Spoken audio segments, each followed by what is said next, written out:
The Taliban's army chief, Qari Fasihuddin Fitrat, has said the defense has received the largest share of funds in Afghanistan's budget as the Taliban government aims to boost forces by a third and build anti-aircraft missile capacity.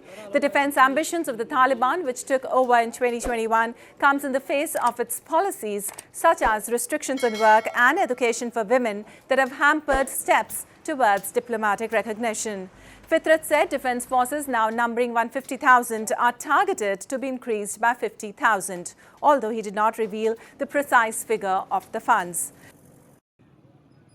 مدتی کمتر از 2 سال پیشرفت خیلی خوب داشتیم که به تعداد 150,000 نیرو کم و بیش تا حال ما در چوکات اردوی ملی اسلامی ثبت کردیم و ایراد داریم. اما این هدف نهایی نیست. آهسته آهسته قدم به قدم پیش میریم تا اینکه ما اطمینان پیدا بکنیم که حالا تمام نیازمندی های کشور ما در راستای داشتن یک اردوی منظم و Since the takeover, the Taliban have spent 1.5 years setting up a civilian administration and a national military out of an insurgent force that fought a 20-year war against foreign forces and the previous US-backed Afghan government.